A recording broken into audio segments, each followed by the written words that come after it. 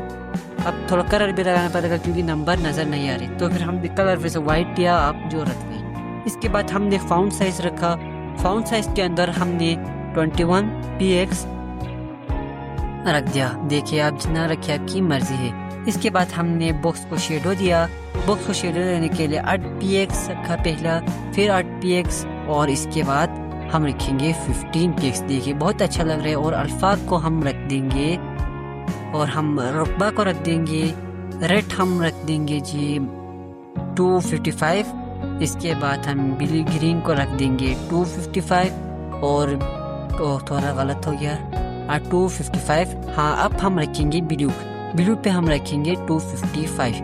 अब हम अल्फा पे लगाते हैं। अब आप इस पे जितना लगाएं उतना ही ये ज़्यादा डार्क इस तरह करके दिखेंगे, तो मैं 0.2 रखता हूँ।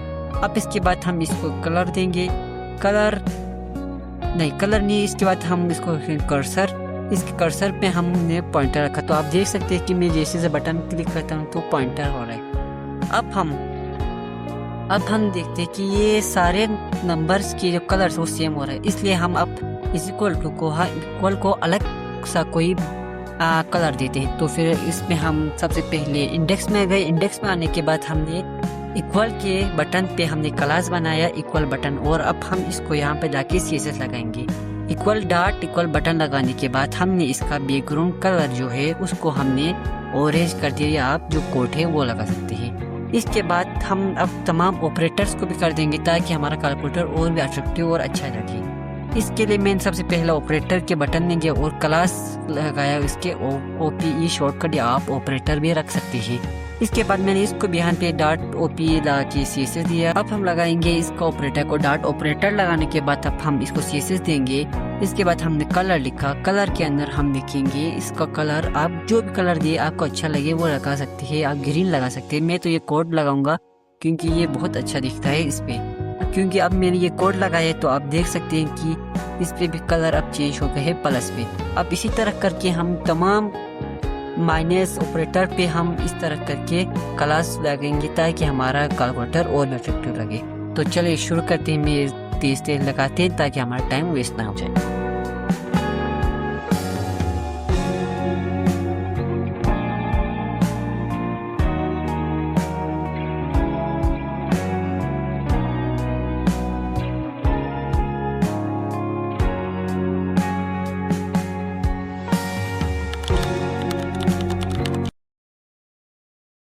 दोस्तों अब हमें जावास्क्रिप्ट में काम करने के लिए सबसे पहले हमें HTML में उसको लिंक करना पड़ेगा जावास्क्रिप्ट से। तो फिर हम HTML में आए और वहाँ पे स्क्रिप्ट SCR लिखने के बाद हमारे जावास्क्रिप्ट का नाम script.js के नाम से हमने लिंक कर लिया।